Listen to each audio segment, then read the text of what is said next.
मुंबई से सटे विरार में विरार फाटा के पास 13 मार्च की रात एक सूटकेस मिला था। उसमें एक महिला का कटा हुआ सिर मिला था, जिससे पूरे इलाके में हड़कंप मच गया। आखिर वो कौन थी महिला जिसका सिर मिला? उसका पूरा शरीर कहां पर और वो महिला कौन है और उसे मारने वाला कौन है? और उसकी खोपड़ी को सूटकेस के अंदर पैक करके किसने विरार में फेंका और कब फेंका? और उसकी पूरी बॉडी कहां है? किसने उसकी हत्या की? क्या उस महिला के परिवार वाले हैं या नहीं? पुलिस ने इस मर्डर मिस्ट्री को कैसे सुलझाया? आखिरकार आरोपी को पुलिस ने कैसे गिरफ्तार किया? आइए देखते हैं इस पूरे मर्डर केस की पूरी कहानी। नमस्कार दोस्तों, मेरा नाम है ब्रिजेश यादव, फिर हाजिर हूं एक नई क्राइम स्टोरी के साथ। मुंबई से सटा वसई विरार इलाका और विरार फाटे के पास 13 मार्च की रात को एक सूटकेस मिला और उस सूटकेस के अंदर महिला का कटा हुआ सिर था, लगभग कंकाल बन चुका था। पुलिस के लिए ये एक चुनौतीपूर्ण मामला था सॉल्व करना, क्योंकि सिर के अलावा कोई और सुराग मौजूद नहीं था। लेकिन क्राइम ब्रांच की सतर्कता और बारीकी से की गई इन्वेस्टिगेशन के बाद इस मर्डर मिस्ट्री को सुलझा लिया गया। महिला की पहचान कर ली गई। महिला की पहचान कैसे की गई और महिला के बारे में और जानकारी कैसे जुटाई गई, आइए पूरी जानकारी आप लोगों को इस वीडियो में बताता हूं। पुलिस को घटनास्थल से जब मुंडी मिली तो उसके आसपास जब पुलिस ने सर्च किया तो उसको एक बटुआ मिला, एक पर्स मिला, जिस पर एक ज्वेलरी शॉप का नाम लिखा हुआ था। जो ज्वेलर्स देते हैं, अगर आप ज्वेलरी खरीदो तो अक्सर मुंबई और उसके आसपास के इलाकों में ज्वेलर्स एक बटुआ देते हैं और उस पर उनका बकायदा उनका नंबर और नाम और दुकान का बकायदा सब कुछ रहता है। तो उस पर भी ज्वेलरी शॉप का नाम लिखा हुआ था। पुलिस के लिए यह एक अहम सुराग साबित हुआ। जब पुलिस ने पश्चिम बंगाल स्थित इस ज्वेलरी शॉप से संपर्क किया तो पता चला कि एक पर्स एक महिला को दिया गया था, जिसका परिवार मुंबई में रहता है। इसके बाद पुलिस ने महिला के परिवार और पते की जानकारी जुटाई और उसकी गुमशुदगी की रिपोर्ट्स को खंगाला। फिर पुलिस की जांच सीधी पहुंची नाला सोपारा के रहमत नगर में स्थित रौनक अपार्टमेंट, जहां उत्पला अपने पति हरीश और 22 वर्षीय बेटे के साथ रहती। पता चल गया वो औरत उत्पला थी। उत्पला के साथ अब क्या हुआ? उसका पति और 22 साल का बेटा कहाँ है? उसे कौन मार डाला और उसकी पूरी बॉडी कहाँ है?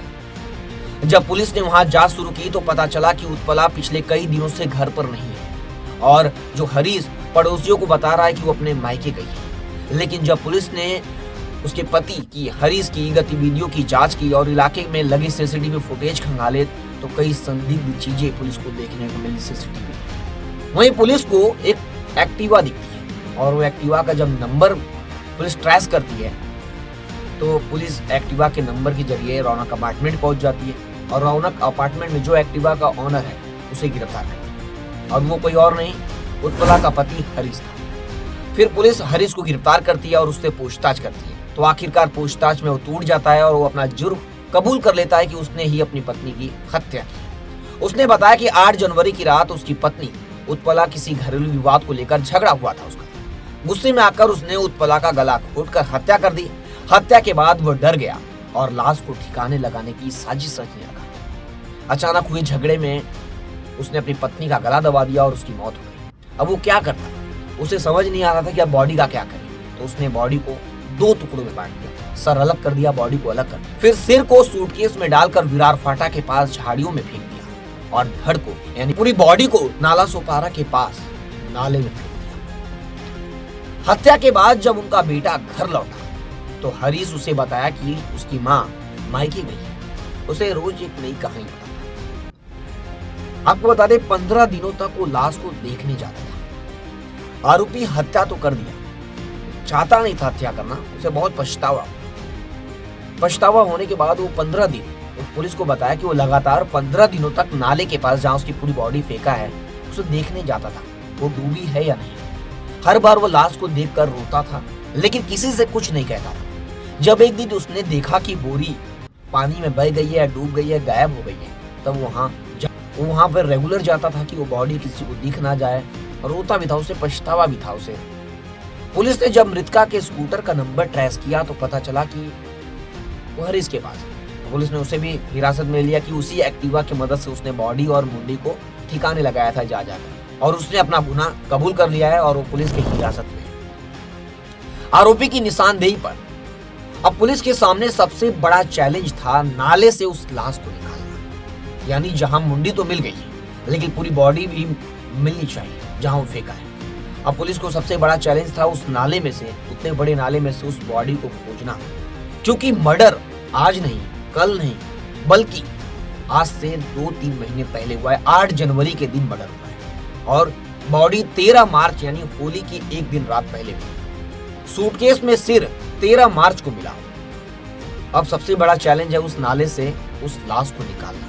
फिर पुलिस की टीम आरोपी को पकड़ने के बाद आरोपी को साथ ले गई, यानी हरीश को अपने साथ ले गई और पूछी कि उसने बॉडी को नाले में कहां फेंका था। और उसकी निशानदेही पर पुलिस और पूरी महानगर पालिका और फायर ब्रिगेड की टीम ने मंगलवार सुबह नाले में सर्च ऑपरेशन चलाया, जेसीबी लेकर। करीब 4 घंटे की मशक्कत के बाद पुलिस ने उत्पला का धड़ यानी पूरी बॉडी को बरामद कर लिया। पुलिस उपायुक्त अविनाश अमूरे ने बताया कि हत्या घरेलू विवाद का नतीजा थी। आरोपी को हत्या, सबूत नष्ट करने और 100 को ठिकाने लगाने के आरोप में गिरफ्तार कर लिया गया। अब कौन थी उत्पला, उसके साथ क्या हुआ, वो कहां पर मिली, क्या हुआ था, इनकी शादी कब हुई थी? उत्पला पश्चिम बंगाल के नाईहाटी गांव की रहने वाली थी और वहीं से ज्वेलरी का वो पाउच भी लेकर आई थी। करीब 25 साल पहले उसने अपने पहले पति को छोड़ दिया था और मुंबई आकर बार में काम करना शुरू कर दिया। यहीं उसकी मुलाकात हरीश से हुई, जो उसी बार में काम करता था। दोनों में प्रेम संबंध हो गया, यानी लव हो गया और शादी हो गई। दोनों का एक बेटा भी हुआ, लेकिन शादी के कुछ साल बाद ही उनके बीच झगड़े शुरू। हरीश को यह पसंद नहीं था कि उत्पला बार बार अपने मायके जाती थी और महीनों वहां रहती थी।